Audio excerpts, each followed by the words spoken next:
जय भारतीय संस्कृति दोस्तों। क्या गेंद यूं ही यमुना में चली गई थी या फिर श्री कृष्ण ने जानबूझकर अपना गेंद यमुना में फेंकी थी? यह विचारने योग्य बात है। श्री कृष्ण ने गेंद जानबूझकर यमुना में फेंकी थी, वह उनकी एक सोची समझी चाल थी। यमुना तो अपने तट पर बसे लोगों को अपना जल पिला रही थी। कालिया ने आकर यमुना के पास यमुना में कब्जा कर लिया था और यमुना का जल लेने वालों का मौका देखकर शिकार करने लगा। कालिया के भय से गांव वाले पलायन करने लगे, दूर जाने लगे और यमुना के उस तट पर नहीं जाते थे जहां पर कालिया का निवास था। गांव वाले जल भरने के लिए काफी फेरा लगाते थे और दूर जाकर यमुना से जल भरकर लाते थे। भगवान श्री कृष्ण ने यमुना में गेंद जानबूझकर इसलिए फेंकी थी कि वो आने वाले युग को यह संदेश देना चाहते थे कि दुष्ट के भय से पलायन करना कोई उपाय नहीं है, बल्कि दुष्ट के घर में घुसकर उसका मर्दन करना चाहिए। भगवान श्री कृष्ण संसार को यह बताना चाहते थे कि दुष्ट के हमले का इंतजार मत करो, बल्कि खुद कोई बहाना बनाकर उसके दांत तोड़ दो। शत्रु के शक्तिशाली होने की प्रतीक्षा मत करो, बल्कि खुद ही उसके घर में अपनी गेंद फेंको और गेंद को लेने के बहाने उसके घर में घुसो।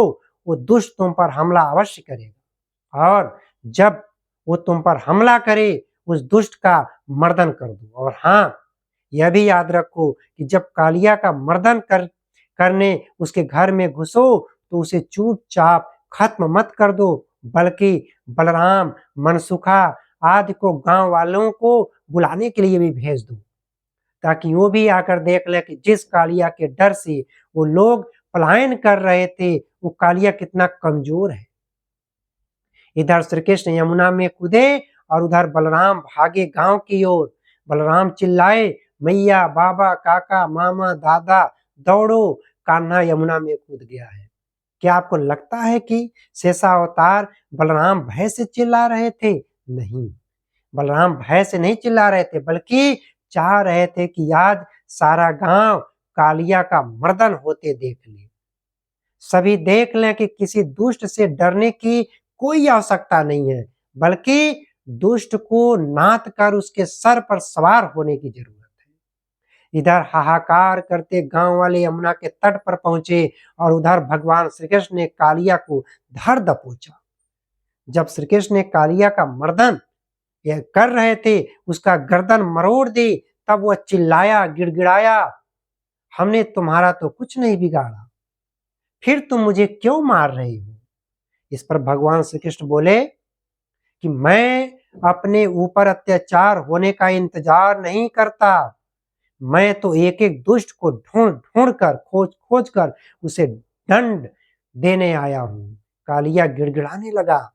साथ में उसकी पत्नियों ने भी श्री कृष्ण के पैर पकड़ लिए और अपने सीना पीट पीट कर रोने लगी और कहने लगी कि ऐसा न करें जैसा कि आज हो रहा है। अगर किसी दुष्ट का मर्दन करने जाएं तो उसके परिवार वाले आपके हाथ पैर जोड़ेंगे, आपके पैर पड़ेंगे। आपने देखा ही होगा कि दुष्टों के परिवार छाती पीटने में बहुत माहिर होते हैं। जब सामने वाला शक्तिशाली हो तो वह रोने पीटने लगते हैं। कालिया भी कसम खाने लगा, इस बार मुझे छोड़ दो तो मैं यहाँ से चला जाऊंगा। श्री कृष्ण ने कहा, मैं तेरे प्राण तो छोड़ दूंगा, लेकिन तेरे भय को तो समाप्त करना जरूरी है। एक बार तेरे भय का मर्दन हो जाए, उसके बाद अगर तू दोबारा आ भी जाएगा तो तुझसे कोई नहीं डरेगा, तब कोई भी तुमको पीट देगा। अब तू जल के ऊपर चल, आज तेरे सर पर ही होगा मेरा नृत्य। हमें दुनिया को दिखाना है कि दुष्टों के नकेल कसकर उसके सर पर कैसे चढ़ा जाता है। और फिर संसार ने देखा कालिया के सर पर नाचते हुए भगवान श्री कृष्ण को। श्री कृष्ण ने यही सिखाया कि दुष्ट को कभी छोड़ो मत, चाहे अपना गेंद उसके घर में फेंक कर ही विवाद क्यों न मोल लेना पड़े। आज भी अधर्मी मौका देख देख कर हमले करते रहते हैं।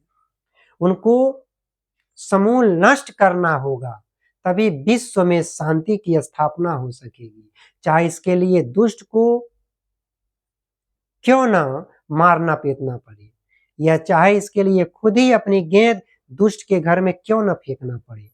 तो मेरे प्यारे मित्रों, आप इस बात पर जरूर गौर करें कि कैसे भगवान श्री कृष्ण ने अपना गेंद जानबूझकर यमुना में फेंकी और सारे संसार को यह दिखाया कि किस तरह से दुष्टों का मर्दन करना अति आवश्यक है, उसे भय लेना नहीं आवश्यक है।